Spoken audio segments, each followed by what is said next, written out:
আসসালামু আলাইকুম, কেমন আছেন সবাই? সবাইকে আমন্ত্রণ জানাচ্ছি আমার শখের ব্লগ চ্যানেলে। আর আজকে ভিডিওটির শুরুতেই কিন্তু আমি সবার কাছে মাপ চেয়ে নিচ্ছি, কারণ ভর্তা আইটেম বা কাঁচা এগুলো দেখলে কিন্তু সবারই লোভ লাগে, তাই আগেই আমি ক্ষমা চেয়ে নিচ্ছি। আর এই আমের সিজনে আমার পাকা আমের চেয়ে কাঁচা আম অনেক অনেক পছন্দ, শুধুমাত্র এটা দিয়ে ভর্তা খাওয়া যায় বলে। আর আমি প্রায় সময় একটা দুটো আম নিয়ে ভর্তা বানিয়ে খাই। তবে আজকের ভর্তাটা একটু ব্যতিক্রম করে করেছি, আর সেজন্য আপনাদের সাথেও শেয়ার করছি। সেজন্য আমি প্রথমেই কাঁচা কিছু আম নিয়ে নিলাম, সেগুলোকে ধুয়ে পরিষ্কার করে ছিলে নিলাম, আর এখন ছোট ছোট টুকরো করে নিচ্ছি। আর যেহেতু আমি মিহি করে কুচিয়ে নিই, কারণ আজকে আমি ভর্তাটা করব পাটায় বেটে, সেজন্য এগুলোকে টুকরো করে নিলাম। নেওয়ার পরে দেখে নিলেন আমি বসে পড়েছি কিন্তু পাটাটা নিয়ে।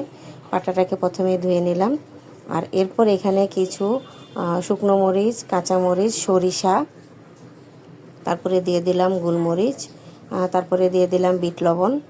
সরিষাটা কিন্তু আমি এখানে আস্তটাই নিছি। এখন এগুলোকে আমি মিহি করে নেব বেটে। আর হ্যাঁ, বাটা শুরুতে আমার পরে মনে পড়লো যে আমি এখানে সাদা লবণটা দিইনি, তাই তারপর 1 চামচ পরিমাণ কিন্তু আমি এখানে সাদা লবণটাও দিয়ে দিলাম। তারপরে সম্পূর্ণ মশলাটা আমি পাটায় বেটে নিয়েছি, একদম মিহি করেই বেটে নিয়েছি। বাটা হয়ে গেলে এটাকে এক পাশে আমি রেখে দিব।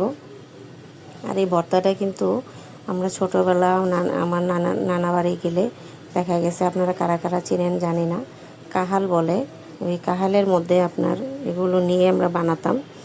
যেহেতু ওইগুলো এখন নেই, তাই এটাকে আমি আজকে পাটায় বেটেই বানিয়ে নিচ্ছি।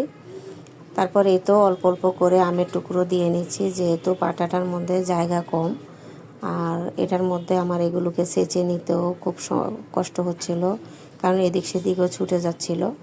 তাই অল্প অল্প করে নিয়ে একটু সময় নিয়েই আমি এগুলোকে কুতা দিয়ে ছেঁচে মিহি মিহি করে নিচ্ছি। মোটামুটি মিহি হয়ে গেলেই এখন আমি উঠিয়ে রেখে, এই যে দেখতে পাচ্ছেন আমার আমগুলো কিন্তু ছেঁচা শেষ। তারপরে ওই যে বেটে রাখা মশলাটা দিয়ে দিলাম, আর দিয়ে দিলাম বেশ খানিকটা চিনি। চিনিটা পছন্দ মতনই দিবেন, যে যেরকম ঝাল বা মিষ্টি খেতে চান। আর এখন হচ্ছে মাখা জাখার পালা।